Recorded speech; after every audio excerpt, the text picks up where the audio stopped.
শীতের দিনে পাটিসাপটা হবে না তা কেমন করে হয়? আর আমাদের সকলের পছন্দের পিঠে হচ্ছে পাটিসাপটা। এই পাটিসাপটা পারফেক্টভাবে বানানোর জন্য আমাদের প্রথমে একটা বাটির মধ্যে নিয়ে নিতে হবে ১ কাপ পরিমাণে ময়দা। তার সাথে 1/2 কাপ পরিমাণে চালের গুঁড়ো আর 1/3 কাপ পরিমাণে সুজি।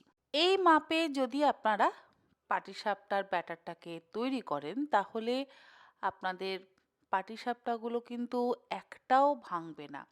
শুরু থেকে শেষ পর্যন্ত প্রত্যেকটা পাটিসাপটা তাওয়া থেকে সুন্দরভাবে উঠে যাবে। আজকাল তো ননস্টিকের ফ্রাই প্যান বা তাওয়া আছে, আর তাতে আমরা কিন্তু খুব সুন্দরভাবেই পাটিসাপটা তৈরি করতে পারি। যাই হোক, আমি সমস্ত শুকনো উপকরণ একটা বাটির মধ্যে নিয়ে নিয়েছি। আর অবশ্যই নিতে হবে ১ চিমটি লবণ। শুকনো উপকরণগুলোকে একসাথে ভালো করে মিশিয়ে নেওয়ার পর এর মধ্যে আমি ব্যবহার করছি খেজুরের গুড় বা পাটালি গুড়। যেহেতু এখন শীতকাল সেই জন্য আমি পাটালি গুড় ব্যবহার করছি। তবে যদি আপনারা গুড় ব্যবহার করতে না চান তাহলে আপনারা চিনির ব্যবহার অবশ্যই করতে পারেন। আর চিনি ব্যবহার করলে 1/2 কাপ পরিমাণে চিনি দেবেন। আমি এখানে 1/3 কাপ পরিমাণে পাটালি গুড় দিয়েছি আর বাকিটা দেব ঝোলা গুড়। এখানে আমি বাকি 1/4 কাপ পরিমাণে ঝোলা গুড় ব্যবহার করলাম। আর দিয়েছি এখানে 1.5 কাপ পরিমাণে দুধ। দুধ আর জল দুটো মিশিয়েই কিন্তু আপনারা ব্যাটারটা তৈরি করতে পারেন। তবে আমি শুধুমাত্র দুধেরই ব্যবহার করেছি।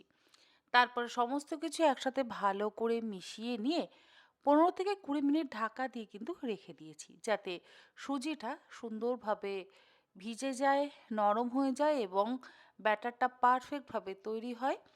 ব্যাটার যদি পারফেক্ট তৈরি না হয় তাহলে কিন্তু পাটিসাপটা ঠিক মতন তাওয়া বা প্যান যেটাতেই আপনারা করেন না কেন সেটা উঠবে না। আর পুর হিসেবে এখানে আমি ব্যবহার করছি মাখা সন্দেশ। মাখা সন্দেশের বদলে নারকেলের পুরও অবশ্যই ব্যবহার করা যেতে পারে। তবে আজকে আমি মাখা সন্দেশ দিয়েই পাটিসাপটাটা বানাবো। আর আমি কোনো রকম ননস্টিক ফ্রাই প্যান বা তাওয়া ব্যবহার করছি না। আমি লোহার চাটু ব্যবহার করছি। আমাদের ছোটবেলাতে কিন্তু ননস্টিকের ব্যবহার একেবারেই ছিল না। মানে ননস্টিক তো ছিলই না। তখন কিন্তু লোহার চাটু বা তাওয়াতেই পাটিসাপটা করা হতো।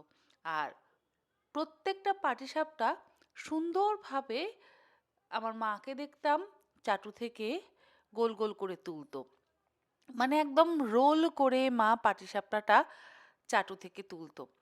প্রথমে চাটু বা তাওয়া যেটাতেই আপনারা করবেন না কেন সেটাকে খুব ভালো করে গরম করে নিতে হবে।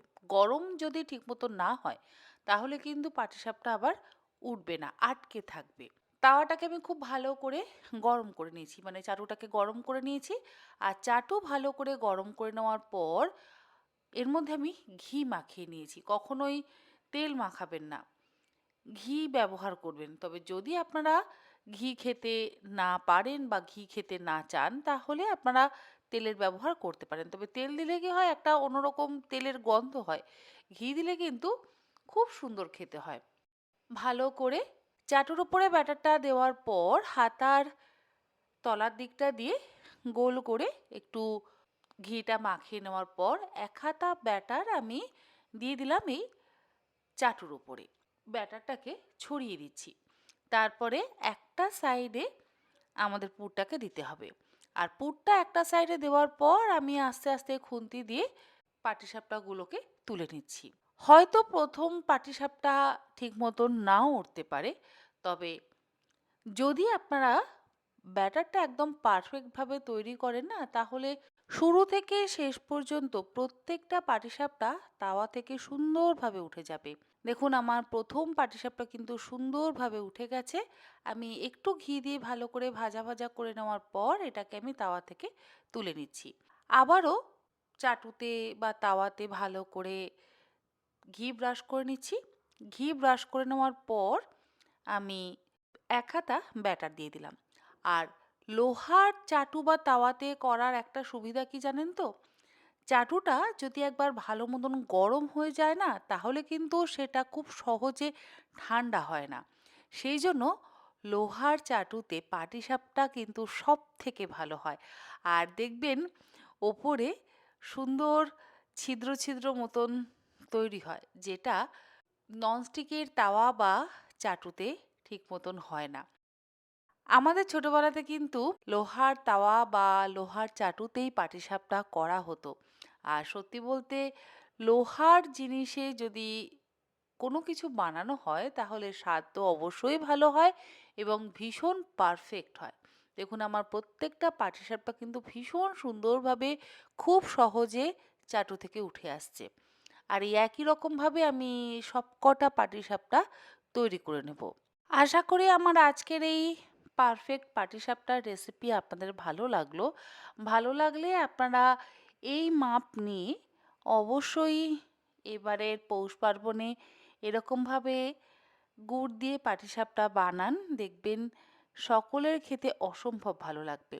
এরপরে আমি নারকেলের পুর দিয়ে অবশ্যই পাটিসাপটা করে আপনাদের সঙ্গে রেসিপিটা শেয়ার করব। তবে আজকে মাখা সন্দেশ দিয়ে রেসিপিটা শেয়ার করলাম কারণ অনেকে নারকোল খেতে পারেন না বা নারকোল খেতে পছন্দ করেন না। তো তাদের জন্য আজকে এই রেসিপিটা শেয়ার করলাম। আশা করি রেসিপিটা আপনাদের ভালো লাগলো। আজকের মতন এই পর্যন্ত। এরকম আরও অনেক নিত্য নতুন টিপস অ্যান্ড ট্রিক সহ আমি তন্নি শিখা তন্নির পাকশালাতে হাজির হয়ে যাব আগামী দিনে।